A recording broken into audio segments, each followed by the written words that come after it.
दोस्तों आज हम बात करेंगे रामायण के उसे पात्र का जिसका राम रावण युद्ध में एक महत्वपूर्ण भूमिका था।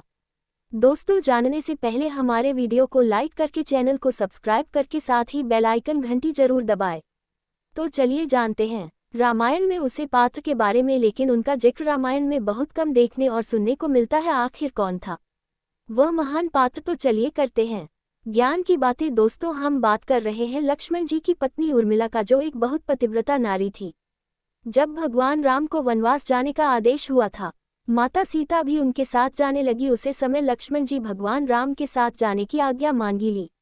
लेकिन जब लक्ष्मण जी अपनी माता से आज्ञा लेकर उर्मिला के कच्छ की ओर बढ़ने लगे, तब सो रहे थे कि कहीं उर्मिला ये जिद ना करे कि वह भी मेरे साथ चलेगी। अगर वह मेरे साथ चलेगी तो मैं भैया और भाभी का सेवा कैसे कर पाऊंगा। लेकिन उन्हें बहुत आश्चर्य हुआ जब उर्मिला ने उनका स्वागत आरती की थाली के साथ किया और कहा, स्वामी आप निश्चित होकर जाए, मैं आपके किसी भी सेवा में बाधा नहीं बनूंगी। लक्ष्मण जी बहुत खुश हुए और उन्होंने उर्मिला से कहा, ठीक है, मैं वहां भैया और भाभी का सेवा करूंगा और तुम यहाँ माता कौशल्या का सेवा करना और बहू के रूप में अपनी सारी जिम्मेदारियां को बखूबी निभाने। उर्मिला जी ने लक्ष्मण जी के आदेशों को खुशी खुशी स्वीकार किया।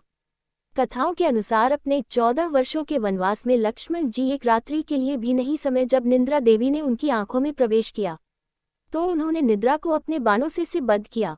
इस पर निद्रा देवी ने कहा कि उन्हें अपने हिस्से की निद्रा किसी और को देनी होगी। तब लक्ष्मण जी ने अपनी निद्रा अपनी पत्नी उर्मिला को दे दिया। इसीलिए कहते हैं कि लक्ष्मण जी वन में 14 वर्षों तक जागते रहे और उर्मिला अयोध्या में 14 वर्षों तक सोती रही। कथाओं के अनुसार रावण के पुत्र मेघनाद को यह वरदान प्राप्त था कि उसे केवल वही मार सकता है जो 14 वर्षों तक सोया ना हो। यही कारण था जब भगवान श्री राम का राज्याभिषेक हो रहा था तो अपने वचनों के अनुसार निद्रा देवी ने लक्ष्मण को घेरा और उनके हाथों से छात्र छूट गया। इसी कारण वह सो गए और भगवान राम के राजा अभिषेक नहीं देख पाए और उनके स्थान पर उनकी पत्नी उर्मिला ने राधे अभिषेक देखा। दोस्तों एक तरफ से कहा जाए तो मेघनाद के मंदिर में उर्मिला का वीर इतना योगदान था जितना कि लक्ष्मण जी का था। जब लक्ष्मण के हाथों मेघनाद की मृत्यु हुई, उसे वक्त मेघनाद के पत्नी सुलोचना वहां आई थी और क्रोधपूर्वक लक्ष्मण से कहती है, महारथी तुम इस बुलावे में मत रहना कि मेरे पति का वध तुमने किया है। ये तो सत्य है कि अपने भाग्य का परिणाम नाम है।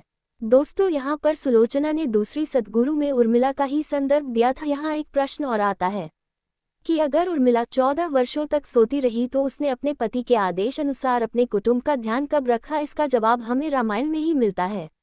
उर्मिला को यह वरदान था कि वह एक साथ तीन जगह उपस्थित हो सकती थी और इन 3 अलग अलग कार्य कर सकती है।